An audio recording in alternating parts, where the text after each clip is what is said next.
ভাই তোমার জন্য একটা সারপ্রাইজ আছে। কি সারপ্রাইজ? সুন্দর তো। It's for you. এই ঘড়িটার দাম কত পিউ? আবার তুমি দাম দাম শুরু করছো রঞ্জু। এই ঘড়িটার দাম 5 লাখ টাকা পিউ। এত দামি ঘড়ি আমি নিতে পারবো না। তুমি বারবার দামটাই দেখতেছো, তুমি আমার ভালোবাসাটা দেখতেছো না। মানে আমার ভালোবাসার কোনো মূল্য নেই তোমার কাছে? আমি একটা শখ করে তোমাকে একটা জিনিস দিতে পারি না? আমি ঘড়ি নিতে পারবো না। তুমি এটা পরবা না? আমি এটা পরবো না। তুমি এটা পরবা না? আমি ঘড়ি পরবো না। আমি নিব না। নিতেই হবে না, তোমার পরতেই হবে না এই ঘড়ি।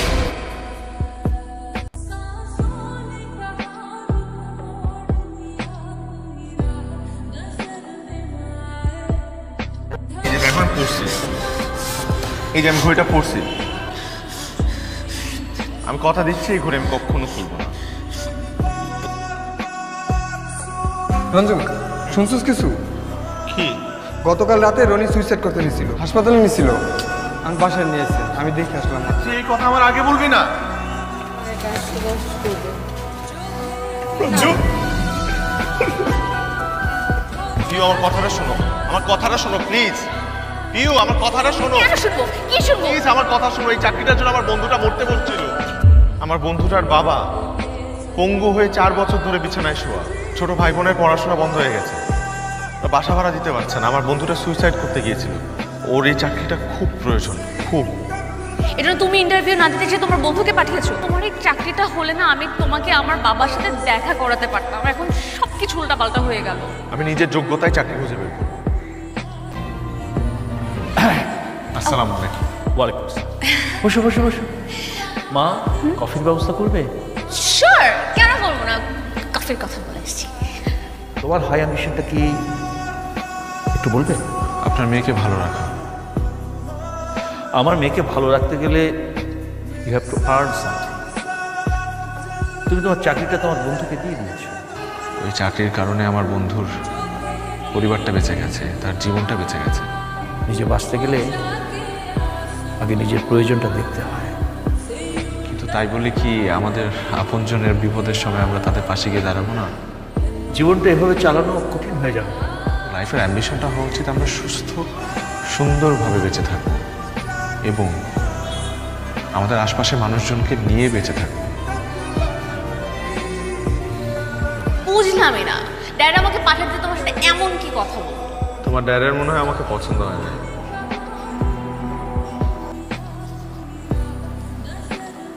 কিরে, মন খারাপ করে বসে আছিস কেন? বিয়ে তো হয়েছে, কিন্তু সংসার করব কি করে?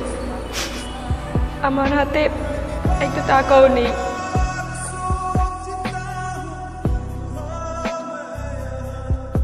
এই ঘড়িটা রাখ। এই ঘড়িটার দাম প্রায় 5 লাখ টাকার মতো। আমি নিতে পারব না ভাইয়া। আর এটা রাখ, এটা তোদের বিয়ের গিফট হিসেবে দিলাম। এটা বিক্রি করবি তোরা, 12 টাকা আসবে। তুই তোমার এই বোনের একটু দোয়া করে দাও ভাইয়া।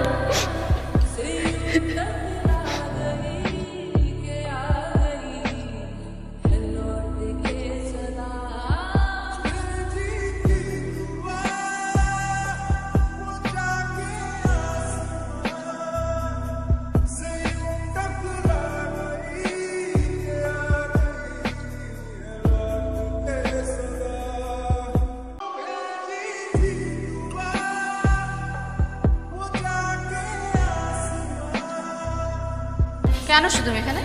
6-7 দিন যাবো তুমি আমার ফোন ধরতেছো। হ্যাঁ ধরতেছি না, কেন ধরবো? তোমার ফোন কেন ধরতে হবে? কে তুমি? কয়টা গার্লফ্রেন্ড তোমার? হ্যাঁ কি বলতেছো এসব?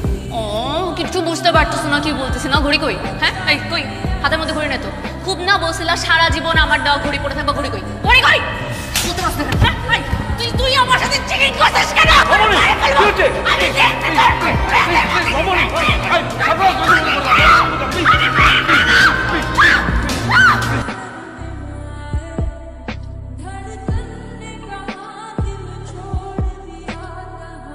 জবা, ভাইয়া আসো আসো, ভিতরে আসো, বসো।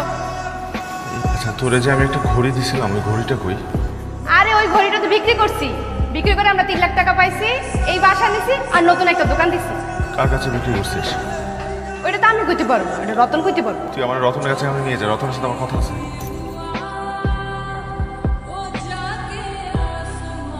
ভাইয়া আপনি যে ঘড়িটা পরেছেন, এই ঘড়িটা আসলে আমার ছিল, যেখানে বিক্রি করেছি সেখান থেকে জানতে পেরেছি সে আপনার কাছে বিক্রি করেছে। ভাইয়া ঘড়িটা আমি ফেরত চাই। ঠিক আছে, আপনি আমাকে 4 লাখ টাকা দিন, আমি আপনাকে ঘড়িটা দিয়ে দেবো।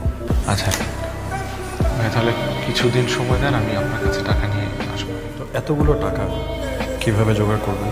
জানি না, কিন্তু আমার এটা জোগাড় করতেই হবে। আপনার জন্য আমার কাছে একটা অফার আছে। কী করতে হবে আমার? তেমন কিছুই, আপনাকে একটা কিডনি ডোনেট করতে হবে। কিডনির বিনিময়ে ঘড়ি আর 1 লাখ টাকা ক্যাশ। ধন্যবাদ ভাই।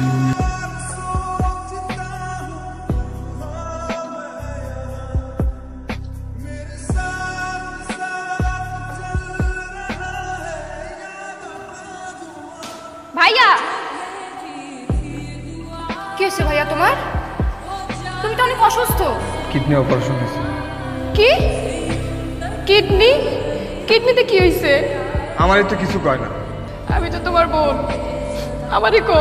বলো, সব বলবো।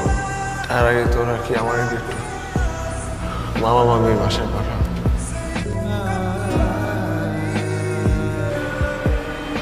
তুই গিয়ে ঘড়িটা দিয়ে আয়।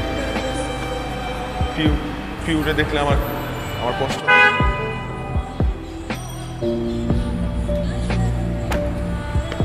রঞ্জু, তুই এখানে তাকাইছিস কেন? আমি আমার চিনতে পারছিস না, আমি রনি। চল চল চল, আরে আয় তুই। বিশ্বাস কর দোস্ত, তোকে আমি এত পরিমাণ খুঁজছি, মেসেজে কতবার গেছি। পিউ, পিউ দেখো কাকে নিয়ে আসছি। এই পিউ, ওই তাড়াতাড়ি আসো।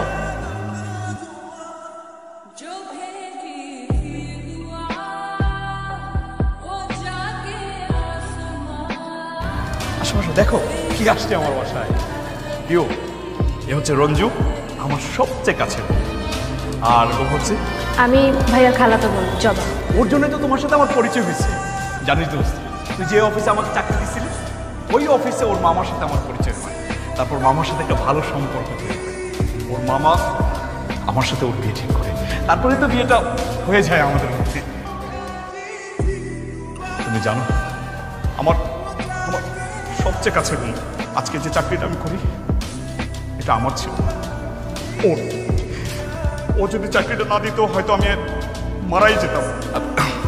সরি দোস্ত, আমি আসলে একটু ইমোশনাল হয়ে যাচ্ছি, প্লিজ বস। এই তুমি কিছু করবে না? মানে আমার ফ্রেন্ড আসছে, ওকে আপ্যায়ন করো। আমি তো তোর বিয়েতে কিছুই দিতে পারলাম না।